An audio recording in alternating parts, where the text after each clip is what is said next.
بسم اللہ الرحمن الرحیم۔ السلام علیکم ویورز، امید کرتی ہوں آپ خیریت سے ہوں گے۔ می ہیئر پھول اسپیکس۔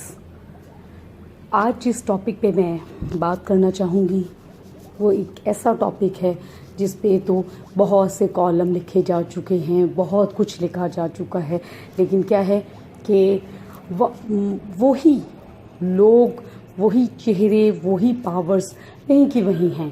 حکومتوں میں چہرے بدل جاتے ہیں لیکن ہمارا جو سسٹم ہے اس کی خرابی وہیں کی وہیں ہے۔ آج جو ٹاپک میں آپ سے ڈسکس کرنا چاہتی ہوں وہ بہت ہی زیادہ اس قدر دل کو ہلا دینے والا ہے کہ جس میں آپ پولیس گردی کا ایک نیا واقعہ جو ہے وہ سنیں گے، اس کو ملاحظہ کیجیے گا۔ یہ واقعہ کہاں پیش آیا؟ اوکاڑا میں۔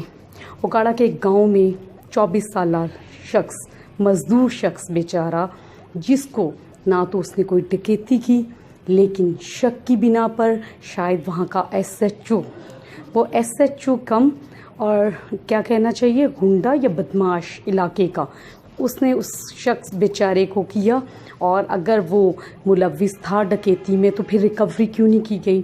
اس پر رولر پھیرے گئے، وہ کیا اسے کہنا چاہیے ایسے اس پہ تشدد کیے گئے کہ جس کی وہ زخموں کی تاب نہ لاتے ہوئے چند دنوں کے بعد اس کے ساتھ کیا ہوا یہ سارا میں تفصیل سے بتاؤں گی۔ آپ میرے چینل کو سبسکرائب کرنا اور بیل آئیکن کو پریس کرنا نہ بھولیں، تو تفصیلاً پھر میں آپ سے ساری ڈسکس کرتی ہوں یہ ڈیٹیل سے بات۔ اب ہمارا پولیس جو کرتی ہے یہ اس قدر کیوں ہے، اس کی وجوہات کیا ہیں؟ اصل میں یہ ایک سوچی سمجھی اسکیم ہے جس کے تحت ان کو تھوڑے سے اختیارات دے کر بے لگام کیوں کیا جاتا ہے۔ ایک پارٹی آتی ہے، ان گنڈوں کو استعمال کرنے کے لیے اگلی پارٹی کے لیے یوز کیا جاتا ہے تاکہ ان کو جوتے لگائے جا سکیں۔ یہ سیاستدانوں کے ہی پالے ہوئے ہیں، اسی لیے تو ہمارے معاشرے میں چہرے بدل رہے ہیں۔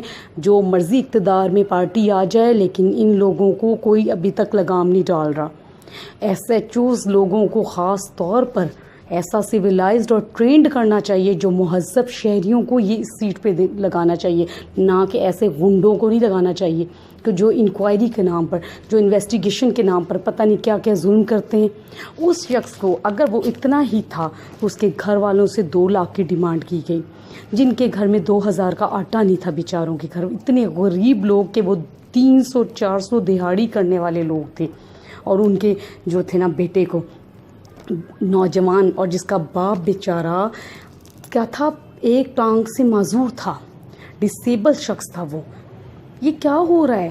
بڑے بڑے گنڈے تو دندناتے پھر رہے ہیں، بڑے بڑے چور تو سریعام ہیں، ان کو پروٹوکول دیا جاتا ہے اگر وہ کورٹس میں پیش ہوں۔ آپ سمجھ گئے ہوں گے میرا اشارہ کس طرف ہے۔ میرا خیال ہے میرے ویورز بھی بہت سمجھدار ہیں، ہماری عوام میں شعور ہے لیکن ان کے پاس طاقت نہیں ہے کہ وہ کچھ کر سکیں۔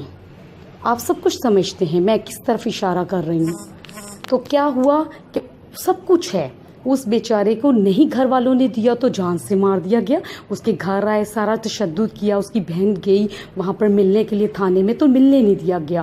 یہ پولیس گردی کب ختم ہوگی؟ آپ کیا اس سے اتفاق کرتے ہیں کہ جو میں کچھ کہہ رہی ہوں ایسا کیا نہیں ہو رہا ہمارے ارد گرد؟ جو چھوٹے چور ہیں وہ تو بہت جلدی پکڑے جاتے ہیں، اور اس کی تو غلطی بھی نہیں تھی، اور 2 لاکھ کی ڈیمانڈ جب ایس ایچ او سرور نام نے کی اور اس شخص کے بیچارے پر تصور نامی اور ولد اس کا شرافت، محمد شرافت نام تھا، جب کی گئی تو غریبوں سے نہیں نکلا، باپ معذور ہے، گھر میں چھوٹا بھائی ہے وہ بھی مزدور ہے، تو نہیں نکلا تو اس کو مار دیا گیا۔ یہ ریسنٹلی اوکاڑا میں پیش آیا ہے واقعہ۔ کیا اب سب تماشائی ہیں؟ غریب کا بچہ ہے نا، اسی لیے کوئی بولے گا نہیں، اگر کوئی بولے گا، کوئی میڈیا والے بھی بولیں گے تو وہ بات دب جائے گی۔ کہاں کانوں تک یہ رسائی ہوتی ہے ہم لوگوں جیسے، اگر بول بھی دیں۔ اللہ کرے یہ نظام درست ہو، ہماری ریاست مدینہ ہی ہو، انصاف کی باتیں ہوں، سب کچھ ہو۔ دل دکھتا ہے ایسی دہشت گردی پر۔ یہ دہشت گردی کی دوسری ہی تصویر ہے پولیس گردی۔ یہ